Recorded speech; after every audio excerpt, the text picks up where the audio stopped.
It's time for the Daily Stand Up Podcast presented by Agile Dad with your host, Lee Henson. Without any further ado, let's get started.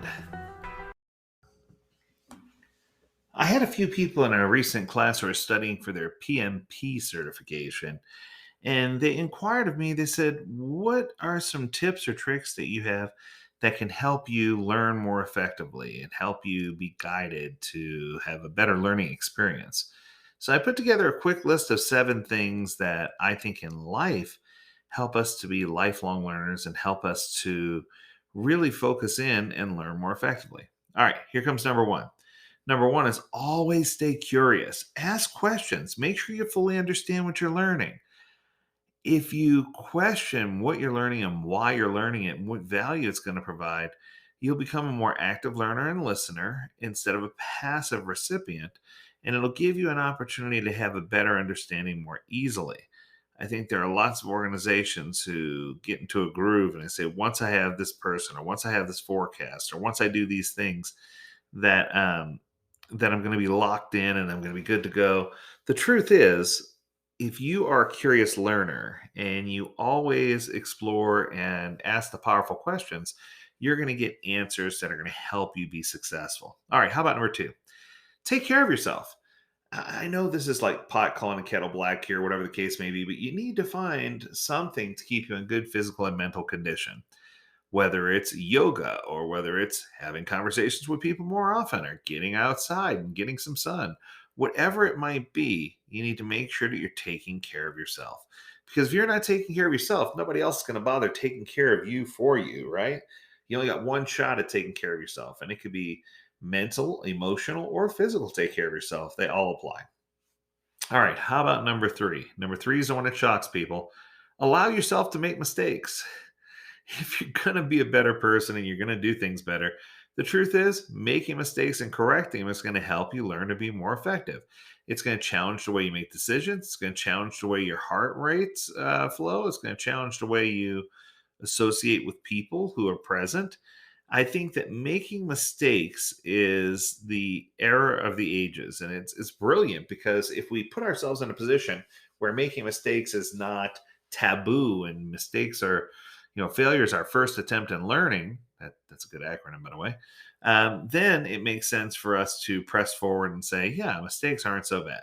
All right, how about number four? Number four, if you want to learn, you need to have and maintain focus. I talk about this till I am blue in the face. I always tell people the more distracted you are, the more offbeat you are, the more off culture you are. If we're in a room with hundreds of people, you need to make sure that you can focus and that you can not be distracted by all of the outside antics that are happening outside of the team. I heard a group last week refer to it as the shoulder tap, right?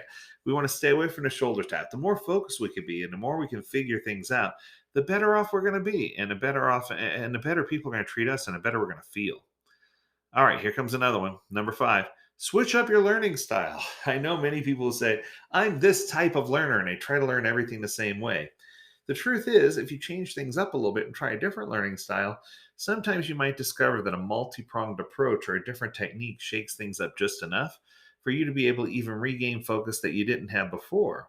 There are just so many different ways to learn: visual, auditory, reading, writing, kinesthetic. I mean, I can go on forever. The point I'm trying to make is it's okay to have a favorite style, but don't just lean in on that one and only way.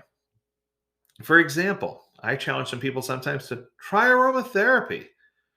Rosemary oil in a recent study was found to help with quality of memory and increases your mental alertness and awareness.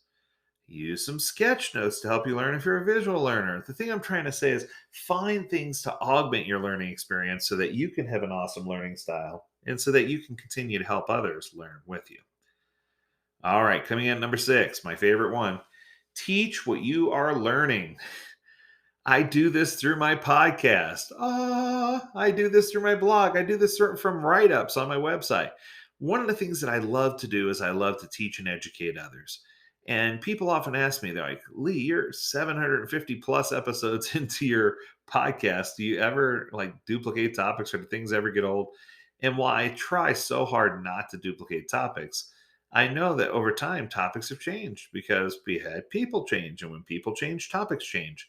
It's just for me, when you teach what you're learning and when you can be expressive and when you can find ways to connect with your audience that are outside of the box, that's going to help you be a better learner and a better teacher. All right, last one.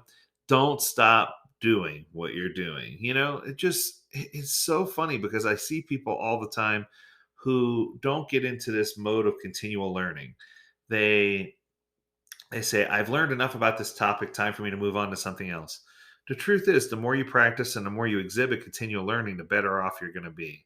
So don't be afraid to draw an additional focus. Don't be afraid to jump in or lean in a little bit. Don't be afraid to figure things out. Because what I can tell you is that the teams and the individuals that don't stop are the ones who have great learning experiences. So if you want to continue to have good learning experiences going backwards, don't stop trying to learn. Always look for new opportunities to learn and grow. Teach somebody else what you're learning so that you can continue to learn by teaching others. Switch up your learning style. Don't stick to one particular way of learning. Focus. Find ways to avoid those shoulder taps, distractions, and other things. Make it okay to make mistakes. Failure is an option, and it's a good one. Take care of yourself physically, emotionally, and always stay curious. If you do these 7 things, you're going to have nothing but guaranteed success. That's going to do it for our Agile, Not So Agile episode. I hope you enjoyed it. I hope you have an amazing weekend. And until next week, I encourage you to stay healthy, stay well, and stay agile, my friends. Do take care.